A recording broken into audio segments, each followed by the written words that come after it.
Nga e mërkura, flota autobusëve të shërbimit publik do të reduktohet me 40%. Lajmin e ka bërë të ditur gjatë kësaj të martë Shoqata Kombëtare e Transportit Qytetas dhe Shoqata e Transportit Urban dhe Interurban, si pasojë e rritjes së çmimit të naftës dhe mosmarrjes së masave nga qeveria për subvencionimin.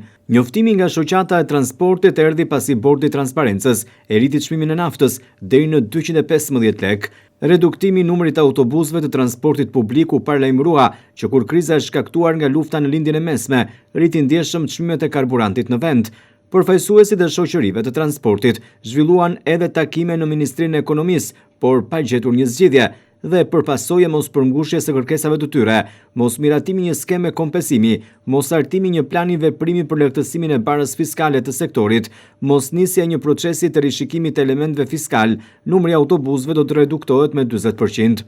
Shoqata Kombëtare e Transportit Qytetas dhe Shoqata e Transportit Urban dhe Interurban informojnë qytetarët se pavarësisht problematikës së ngritur prej javësh dhe takimit të zhvilluar më datën 1 prill me institucionet përgjegjëse, deri në këto momente nuk është marrë asnjë masë konkrete për mbështetjen e sektorit të transportit publik. Kështu konstatohet se nuk është miratuar asnjë skem kompensimi për rritjen e çmimit të karburantit, pavarësisht kërkesës së përsëritur të operatorëve.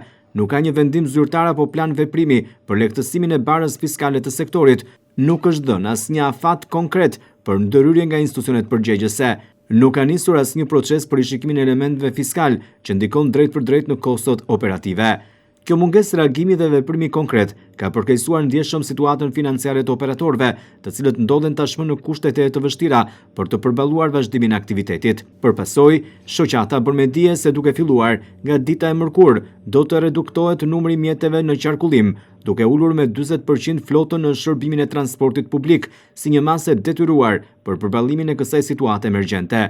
Po ashtu bëhet thirrje qytetarëve për mirëkuptim dhe të parashikojnë kohën e udhëtimit, duke theksuar se kjo situatë nuk vjen si rezultat i vullnetit të operatorëve, por si pasojë direkte mungesës së ndërhyrjes institucionale në kohë. Shoqata mbetet e hapur për dialog dhe bashkëpunim, por theksohet nevojën për ndërhyrje menjëhershme dhe efektive.